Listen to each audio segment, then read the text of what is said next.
Os Paroleiros, um jeito simples e divertido de conversar sobre verdades bíblicas. Vambora, que hoje é dia de parola! Olá, pessoal, bem-vindos de volta ao segundo bloco da parola número 127, a última dentro do tema Doutrinas de Cristo e a derradeira de 2022, fechando esse ano e esse tema com uma parola incrível, uma parola profunda, uma parola que talvez você precise escutar mais de uma vez. Então, olha só, aproveita agora que você está aí escutando a gente enquanto você lava o carro. Já se oferece para lavar o carro do seu vizinho também, porque você vai precisar um pouquinho mais de tempo para poder acompanhar o que nós estamos falando. Então, enquanto você abençoa o seu vizinho, você aprende Bíblia aqui com a gente também. Porque paroleiros também é cultura. Nós não somos somente três rostinhos bonitos aqui para você, seguindo na nossa toada aqui dos paroleiros, diretamente dos nossos estúdios 100% improvisados em Presidente Prudente, São José dos Pinhais e São Paulo, capital. Estamos aqui há mais de 120 semanas trazendo um bate-papo gostoso para você que está chegando agora no canal, não sabe quem são os paroleiros? Corre lá, tem muita coisa bacana para você acompanhar. No primeiro bloco, então, meninos, a gente começou a falar a respeito do Tribunal de Cristo, né? Nós estamos falando do juízo final. E a gente fez até uma brincadeira com a pipoca, né? Então, para você que chegou agora, não pegou o primeiro bloco, dá uma pausa aqui, volta lá no primeiro bloco, para você entender que no juízo final, meu querido, não vai ter filminho, não vai ter pipoquinha. Se você preparou a sua pipoquinha com sazon, sinto lhe informar, mas não vai dar tempo de você comer essa pipoca, porque não é assim que o negócio vai funcionar. Mas agora, nesse segundo bloco, nós vamos falar exatamente a respeito do grande trono branco. E aí a gente estava conversando em off aqui e eu pedi uma ajuda para o nosso universitário de plantão, nosso pós-graduado, mestrado, doutorado, parceiro de Noé praticamente, né, cara? É um poço de conhecimento.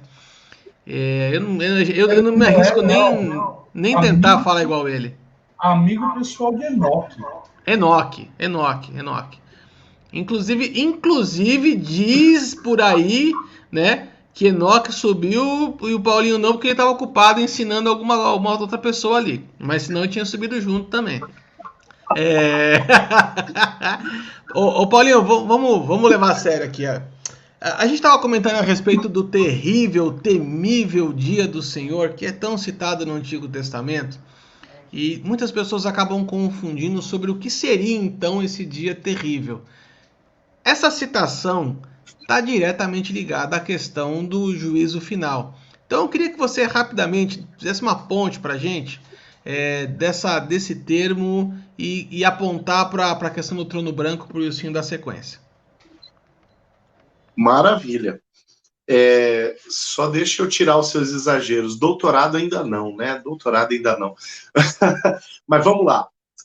Tem uma linha teológica da escatologia de um sistemático chamado James McCord. Eu gosto do McCord porque ele lança mão de bastante exemplos do Antigo Testamento.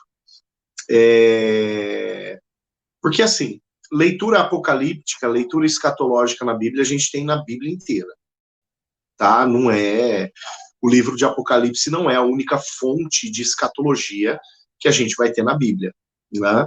O que nós precisamos é utilizar, quem sabe, o Apocalipse como um grande sumário de assuntos para que a gente possa encontrar as pistas deste sumário no todo da evolução profética que acontece desde quando Deus criou o mundo.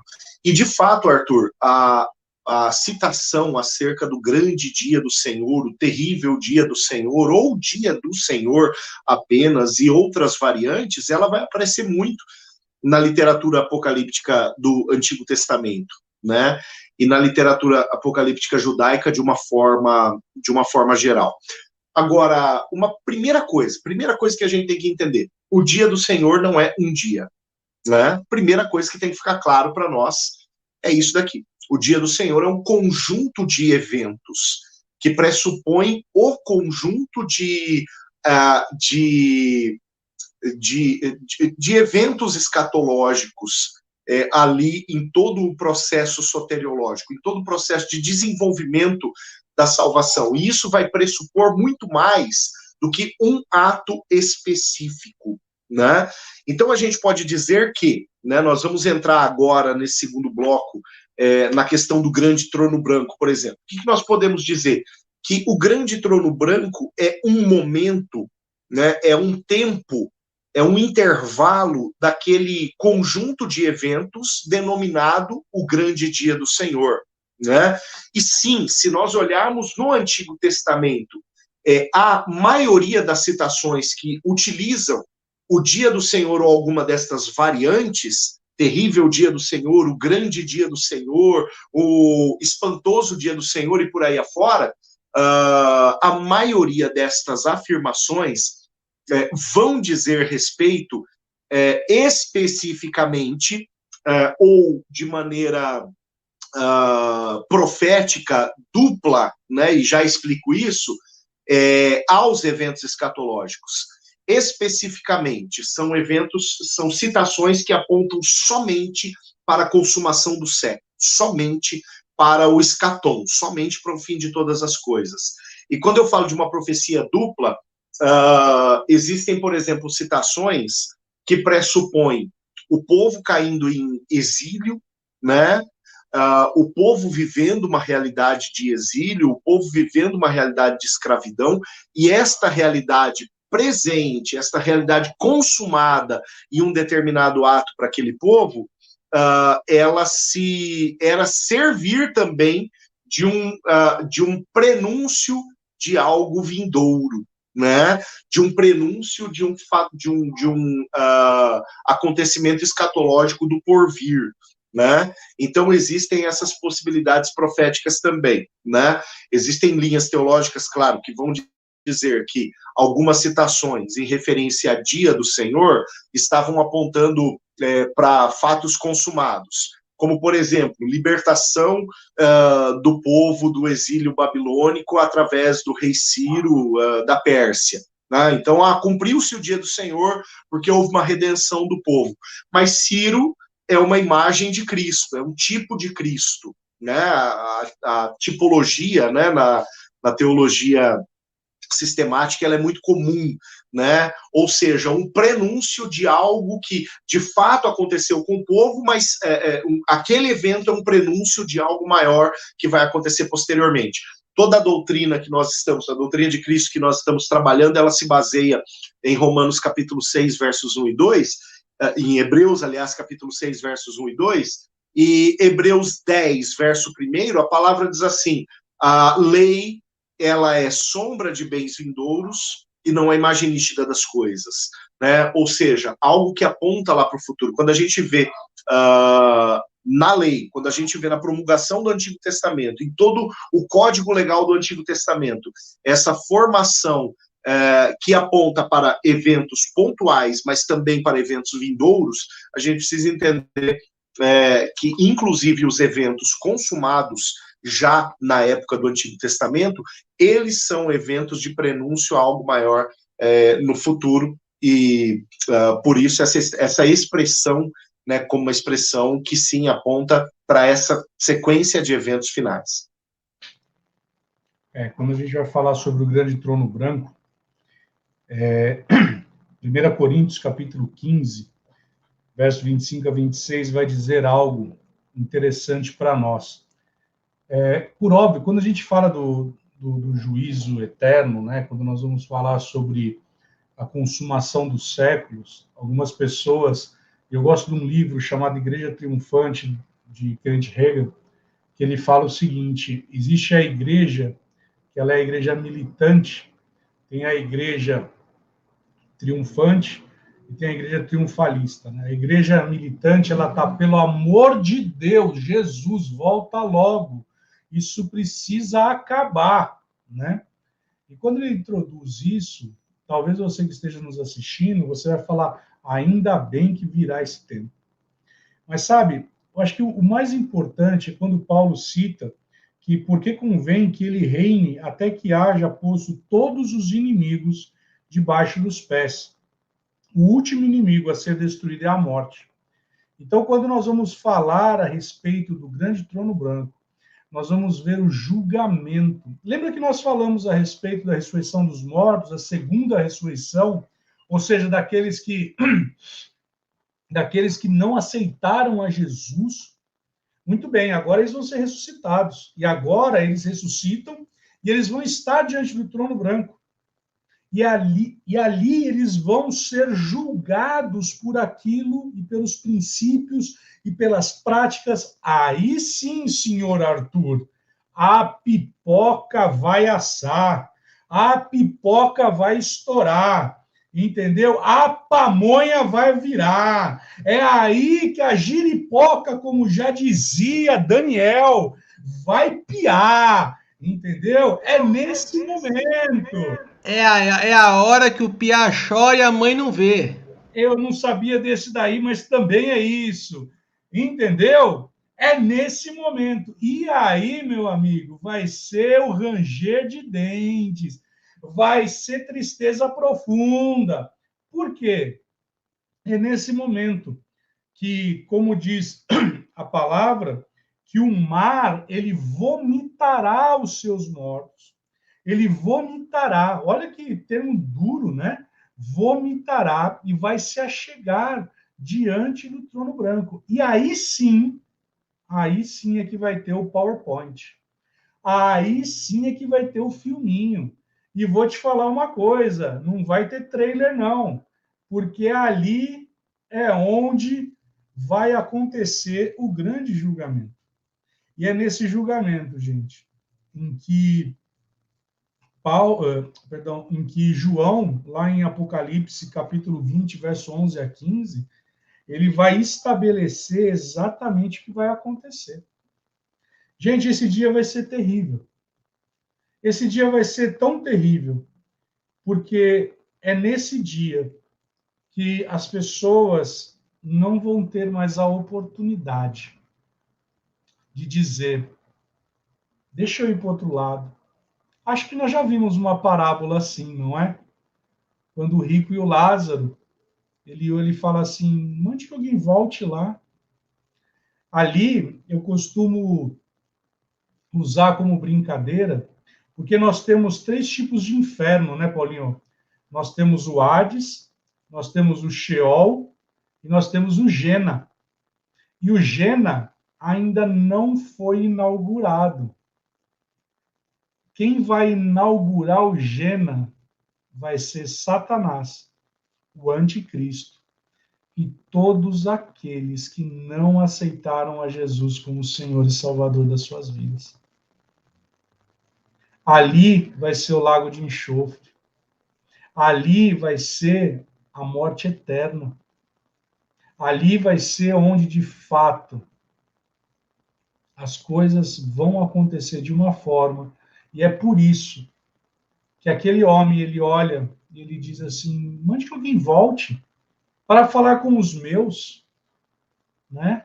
E aí é dito a ele: mas se ele não escuta nem a lei, nem os profetas, eles não nos ouvirão.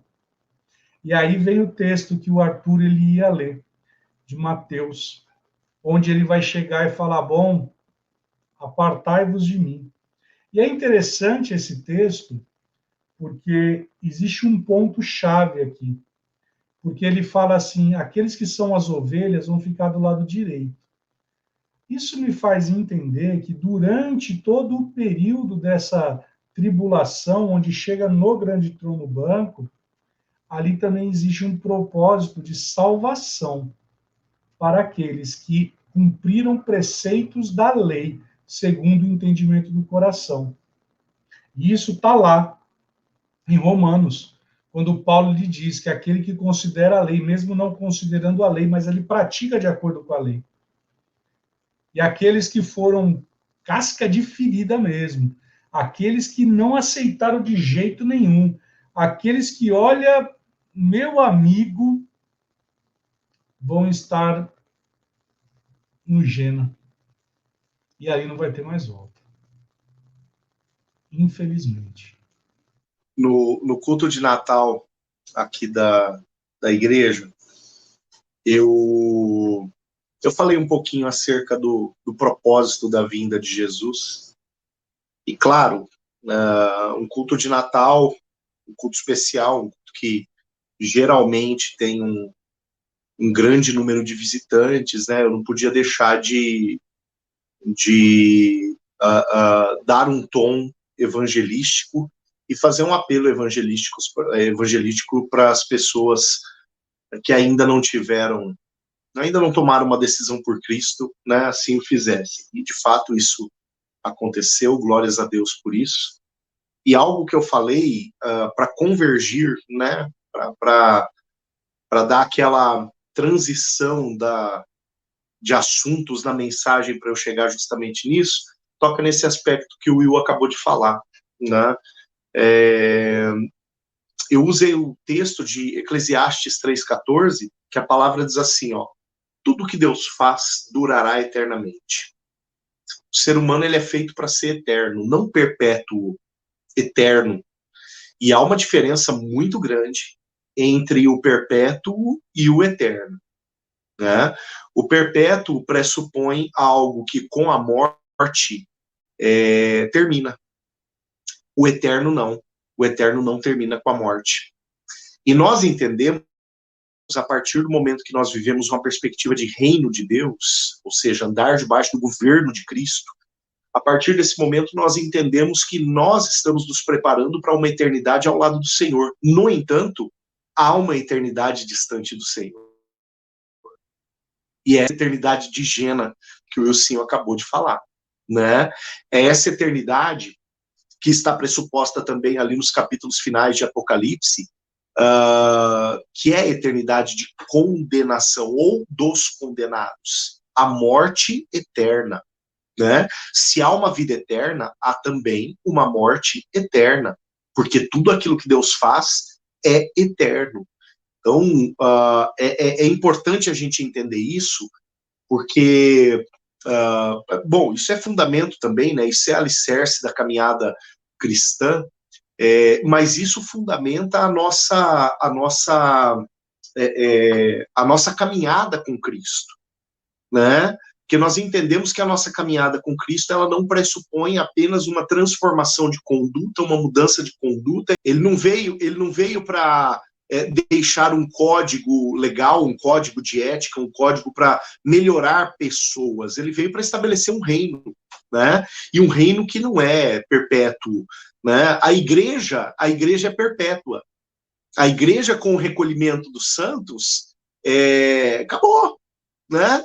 Aí ela passa a ser, acabou nessa natureza militante, como o Wilson acabou de apontar, e aí ela passa a uma nova natureza. Ela passa a uma natureza dos vitoriosos, a natureza triunfante, a natureza de quem subiu ao pódio, de quem herdou a coroa, de quem venceu, né? Aqueles que são chamados vencedores. Então, essa nova natureza da igreja, ou para essa nova natureza, é que nós estamos nos preparando, né? Essa nova natureza que já faz parte da nova vida em Cristo, mas que vai ser desvendada quando nós, de fato, formos, como o pastor Luciano Subirá fala, promovidos e transferidos, né? Promovido a santo de uma vez por todas, transferido dessa para melhor. Por isso, você que está nos ouvindo, nos assistindo, se conhece alguém que não conhece os caminhos do Senhor, gente, dê uma lida no que vai acontecer. Nós não podemos permitir que pessoas caminhem a passos largos para o inferno. A gente fala de um tom de brincadeira aqui sobre a grande inauguração do Jena, onde tem uma fita, onde Satanás ele vai lá cortar. É uma brincadeira, gente, para dar uma aliviada, mas a bem da verdade é que vai ser terrível esse dia. Vai ser terrível. E as pessoas que não aceitaram a Cristo, elas irão para lá. E ali vai ser o juízo eterno. Vai ser para sempre. E não vai ter volta. Não vai ter volta. Vocês sabem que dentro dessa fala do juízo final e do gênero, do inferno e do sofrimento eterno, sempre fica no meu coração uma questão para ponderar. Às vezes as pessoas elas não querem ir para o inferno com medo do sofrimento, com medo da dor, com medo do fogo, com medo do enxofre, o que muitas vezes impede as pessoas de irem para o inferno não é o amor a Deus, mas é o medo do sofrimento. E vocês sabem que eu estava pensando nisso enquanto a gente estava aqui conversando, né? O que pode ser pior do que essa dor e sofrimento, né? Do que a separação eterna de Deus. Muito pior do que a dor e o sofrimento, muito pior do que o enxofre, o lago de fogo, muito pior do que qualquer dor que isso possa causar, o afastamento eterno de Deus, eu acho que é algo incalculável. Saber que as pessoas nunca mais verão a face do Senhor, nunca mais estarão debaixo da graça do Senhor, nunca mais contarão com o favor do Senhor. Eu acho que essa deveria ser a principal preocupação, sabe? O principal temor das pessoas. Muito mais do que medo do inferno, o que deveria motivar as pessoas é o temor de nunca mais poder estar caminhando com Deus. Essa parola ela é uma parola densa. Eu não quero usar a palavra pesada, não é isso. Mas é uma parola densa, é algo que você precisa mastigar, você vai precisar ruminar isso dentro de você, porque olha só, o Wilsinho falou uma coisa que talvez passe desapercebido pela maioria, e aí eu lembrei agora do pastor Alcemar, Wilsinho, numa pregação que ele falou DDD, eu não sei se vocês lembram dessa DDD, que é decisões definem destinos. Uma decisão que você faz hoje, ela pode mudar o destino eterno da sua vida.